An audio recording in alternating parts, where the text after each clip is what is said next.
آج جس معاشرے میں ہم رہ رہے ہیں وہاں ہر گھر پریشانیوں کی دلدل میں پھنسا ہوا ہے۔ مرد عورت میاں بیوی جیسے مقدس رشتے میں جڑ کر ایک ہی چھت کے نیچے رہتے ہوئے ایک ہی بستر پر سونے کے باوجود بھی نفرتوں کی آگ میں جل رہے ہیں۔ ایک ہی بستر پر سونے کے باوجود بھی اختلافات کی آگ میں جل رہے ہیں، اور یہ اختلافات کی آگ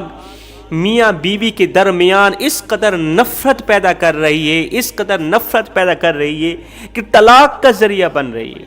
دونوں کو جدا کرنے کا ذریعہ بن رہی ہے۔ اس آگ نے نہ جانے کتنے گھروں کو اجاڑ دیا، کتنی عورتوں کی زندگی برباد کر ڈالی، کتنی عورتوں کے بچوں کا مستقبل تباہ و برباد کر دیا۔ دنیا میں ایسی عورتیں لاکھوں کروڑوں کی تعداد میں موجود ہیں جن کی طلاق کی وجہ شوہر کی نافرمانی بنی۔ شوہر کی نافرمانی نے عورت کی زندگی تباہ کر ڈالی۔ شوہر کی نافرمانی عورت کی زندگی تباہ کرنے کا ذریعہ بنتی ہے۔ ایسی عورتوں کے بچوں کا مستقبل تباہ و برباد ہو جاتا ہے۔ آج میں آپ لوگوں کو حضرت سیدنا علی المرتضیٰ شیر خدا کرم اللہ وجہ الکریم کے بتائے گئے 3 ایسے عمل بتاؤں گا جو عمل نافرمان بیوی کو شوہر کا فرما بردار بنا دیتے ہیں۔ 3 ایسی چیزیں بتاؤں گا، یہ 3 چیزیں تمہاری بیوی کے دل میں تمہارے لیے اس قدر محبت ڈالیں گے، اس قدر محبت پیدا کریں گے کہ وہ تمہاری دیوانی بن جائے گی۔ وہ کون سے 3 عمل ہیں؟ حضرت سیدنا علی المرتضیٰ شیر خدا کرم اللہ وجہ الکریم آپ ایک دن لوگوں کو واعظ و نصیحت فرما رہے تھے، درس اخلاق دے رہے تھے، خوبصورت زندگی گزارنے کے طور طریقے بتا رہے تھے۔ اتنے میں ایک شخص آیا، کہنے لگا یا حضرت میری شادی ہوئی، میں نے پسند کی شادی کی ہے، میری شادی ہوئی، میری بیوی نافرمان نکلی، بیوی کی نافرمانی مجھے دن بدن اندر سے کھوکھلا کرتی چلی جا رہی ہے، مجھے دن بدن رلاتی ہے، میں ہر وقت پریشانی کی دلدل میں پھنسا رہتا ہوں، میری بیوی نافرمان نکلی ہے حضرت، میں اس کے اوپر ہزاروں نعمتوں کی بارش برسا رہا ہوں، ہزاروں احسانات کی بارش برسا رہا ہوں، لیکن وہ کم وقت میری باتوں پر نافرمانی کرتی ہے۔ حضرت کوئی ایسا عمل بتائیں جو عمل میری بیوی کے دل میں میرے لیے اس قدر محبت پیدا کرے کہ وہ میری فرما بردار بن جائے۔ کوئی ایسی چیز بتائیں جو چیز میری نافرمان بیوی کو میرا فرما بردار بنا دے۔ حضرت سیدنا علی المرتضیٰ شیر خدا کرم اللہ وجہ الکریم نے فرمایا اے بندہ خدا، اگر تم چاہتے ہو کہ تمہاری نافرمان بیوی فرما بردار بن جائے، اگر تم نافرمان عورت کو فرما بردار بنانا چاہتے ہو، ایسی عورت جو تم سے ٹوٹ کے نفرت کرتی ہے، اگر تم چاہتے ہو کہ وہ بیوی تم سے محبت کرے، اس کے دل میں تمہارے لیے محبت پیدا ہو، تو 3 عمل اپنا لو۔ یہ 3 عمل نافرمان بیوی کو تمہارا فرما بردار بنا دیں گے۔ اس شخص نے کہا حضرت جلدی بتائیں وہ کون سے 3 عمل؟ فرمایا پہلا عمل، پہلی چیز، گھر والوں کے لیے ہمیشہ کے لیے دولت والا ہاتھ کھلا رکھو، دولت والی مٹھی کھلی رکھو، پیسوں والی مٹھی کھلی رکھو۔ گھر والوں سے حساب و کتاب نہ کیا کرو، پائی کا حساب نہ لیا کرو، میں نے اتنے پیسے دیے تھے کہاں چلے گئے، کہاں ضائع ہو گئے، تو نے تو پیسے ضائع کر دیے، فضول خرچ کرتی رہتی ہو۔ اگر وہ فضول خرچ کرتی ہے یہ بہت بڑا گناہ ہے، اسے روکا جائے۔ فرمایا پائی کا اپنی بیوی سے، گھر والوں سے حساب و کتاب نہ لیا کرو۔ بنی اسرائیل کی ایک خوبصورت عورت تھی، اللہ نے اسے بڑی ہی حسن و جمال سے نواز رکھا تھا، وہ بڑی ہی حسین و جمیل تھی، جو بھی اسے دیکھتا، جو بھی آنکھ اسے دیکھتی، ہر دیکھنے والی آنکھ کے اندر یہ خواہش پیدا ہوتی کہ میں اس سے شادی کروں۔ ایک دن ایک ہی وقت میں 2 نوجوانوں نے اس کی طرف نکاح کا پیغام بھیجا۔ ان میں سے ایک نوجوان خوبصورت تھا، حسین و جمیل تھا، حسن کا پیکر شہزادہ تھا، اور دوسرا نوجوان بدصورت تھا، بد شکلہ تھا، شکل دیکھنے کے قابل نہیں تھی، نین نقش موٹے تھے۔ ایک ہی وقت میں 2 نوجوانوں نے اس کی طرف نکاح کا پیغام بھیجا۔ اس خوبصورت عورت نے ان دونوں صاحبان کو جوابی پیغام بھیجا کہ تم اس طرح کرو، فلاں دن فلاں وقت میرے گھر آ جاؤ، میں تم دونوں کو دیکھوں گی،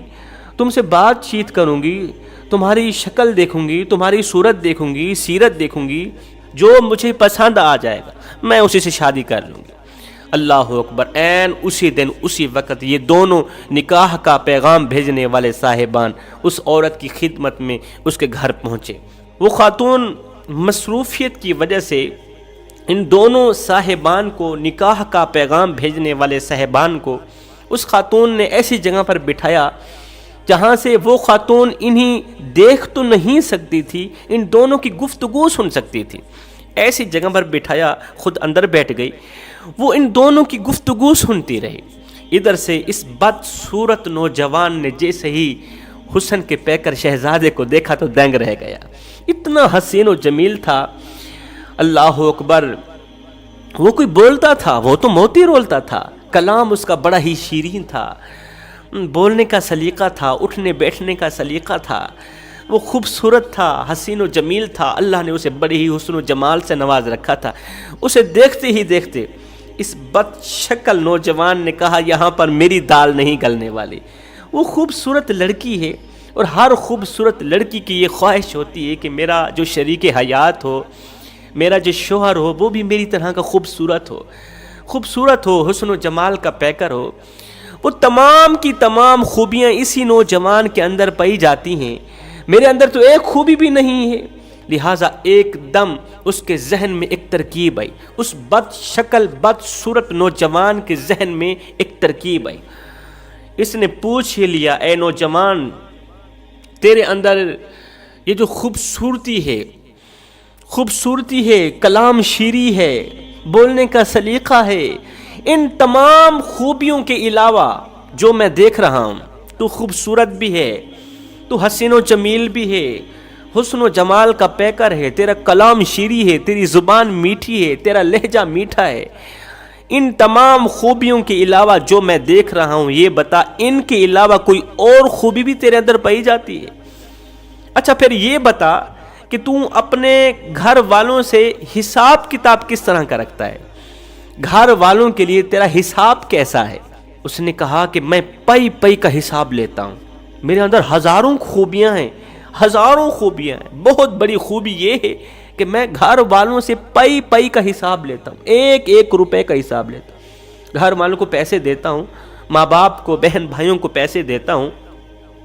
وہ خرچ کرتے رہتے ہیں، خرچ کرنے کے بعد جب دوسری بار پیسوں کا تقاضا کرتے ہیں تو میں ان سے پچھلے پیسوں کا حساب لیتا ہوں، پچھلی رقم کا حساب لیتا ہوں، تم نے کہاں لگایا کہاں نہیں لگایا۔ اس بد شکل نوجوان نے کہا پھر میرا حساب کتاب آپ کے حساب سے کہیں زیادہ مختلف ہے، میں اس طرح کرتا ہوں، پیسوں سے بھری ہوئی ایک تھیلی، ان گنت پیسوں سے بھری ہوئی ایک تھیلی گھر کے کونے پر رکھ دیتا ہوں، پھر گھر والوں کو کہتا ہوں حسب ضرورت استعمال کرتے رہو۔ گھر والے حسب ضرورت استعمال کرتے رہتے ہیں، مجھے پتہ نہیں کہاں لگا رہے ہیں کہاں نہیں لگا رہے، کہاں پر خرچ کیا جا رہا ہے کہاں پر خرچ نہیں کیا جا رہا ہے، بس مجھے یہ پتہ ہے کہ میرے گھر والے فضول خرچی نہیں کرتے، اور جب دوسری مرتبہ گھر والے پیسوں کا تقاضا کرتے ہیں تو مجھے پتہ چل جاتا ہے کہ پہلے والی تھیلی ختم ہو گئی۔ میں گھر والوں سے حساب کتاب نہیں لیتا، مطلب کہ گھر والوں کے لیے میری پیسوں کی جو مٹھی ہے ہمیشہ کے لیے کھلی رہتی ہے، گھر والوں کے لیے میں بہت بڑا سخی ہوں، میں گھر میں سخاوت چلاتا ہوں، جہاں کہیں آئے مرضی آئے لگاؤ، میں تم سے حساب کتاب نہیں لوں گا۔ ان دونوں کے درمیان ہونے والی گفتگو وہ عورت بڑے غور سے سن رہی تھی۔ جب اس عورت نے اس بدصورت نوجوان کی بات سنی کہ میں گھر والوں سے پئی کا حساب نہیں لیتا، تو ایک دم وہ حسن کی ملکہ شہزادی دونوں کے سامنے آئی، دونوں کو دیکھا، اس کا حسن بھی دیکھا، اس کی بدصورتی دیکھی، ادھر سے صبح دیکھی، ادھر سے شام دیکھی۔ عورت نے کہا مجھے یہ جو بد شکل نوجوان ہے نا یہ مجھے پسند ہے، لہٰذا میں اسے سے شادی کرنا چاہتی ہوں، میں اس سے ہرگز شادی نہیں کرنا چاہتی، میں اس کے ساتھ ہرگز زندگی نہیں گزارنا چاہتی جو مجھ سے پئی کا حساب لے، میں اس سے شادی کرنا چاہوں گی جو مجھ سے پئی کا حساب نہ لے۔ جو میرے لیے اپنی پیسوں والی مٹھی ہمیشہ کے لیے کھول کے رکھے، جو گھر میں سخاوت چلائے، کیونکہ سخاوت تو میرے اللہ کو بہت زیادہ پسند ہے نا۔ فرمایا کوشش کرو گھر والوں کے لیے سخاوت چلاؤ، یہ ایک ایسا عمل ہے گھر میں جتنے لوگ رہتے ہیں ہر ایک کے دل میں تمہارے لیے محبت پیدا کرے گا، تمہارے لیے محبت ڈالے گا، وہ سارے کے سارے لوگ تمہاری فرما برداری کرنے پہ مجبور ہو جائیں گے۔ اللہ اکبر۔ حضرت علی رضی اللہ تعالیٰ عنہ فرماتے ہیں دوسرا عمل درگزر کرنا، بیوی سے کوئی غلطی ہو جاتی، کوئی گناہ ہو جاتا ہے، کوئی ایسا گناہ ہو جاتا ہے کہ معافی کے قابل ہوتا ہی نہیں ہے، پھر بھی جب بیوی شوہر کے قدموں پہ بیٹھ کے معافی کی خیرات مانگتی ہے، بھیک مانگتی ہے، بیوی کو معاف کر دینے والا شوہر بیوی کے دل میں راج کرتا ہے، بیوی ایسے شوہر کی دیوانی بن جاتی ہے۔ فرمایا تیسرا عمل جو بہت بڑا عمل ہے، تیسری چیز بیوی کے دکھ سکھ میں بھائیوال ہونا۔ کہتے ہیں جب بیوی بیمار ہو، اس قدر بیمار ہو کہ بچنے کے قابل ہی نہ ہو، تو اس کے سرہانے کھڑے ہو کر شوہر اتنا کہہ دے کہ پریشان نہ ہو، میں تیرے ساتھ کھڑا ہوں، تجھے کچھ نہیں ہونے والا، بیوی کی آدھی بیماری ختم ہو جاتی ہے، تجھے کچھ نہیں ہونے والا، تو پریشان نہ۔ فرمایا یہ تین عمل ایسے ہیں جو بیوی کے دل میں شوہر کی اس قدر محبت ڈالتے ہیں، اس قدر پیار ڈالتے ہیں کہ وہ فرما برداری کرنے پر مجبور ہو جاتی ہے، وہ ٹوٹ کے محبت کرتی ہے۔ میں دعا کرتا ہوں اللہ تعالی ہمیں بھی یہ تین عمل اپنانے کی توفیق عطا فرمائے، آمین ثم آمین، وما علینا الا البلاغ المبین۔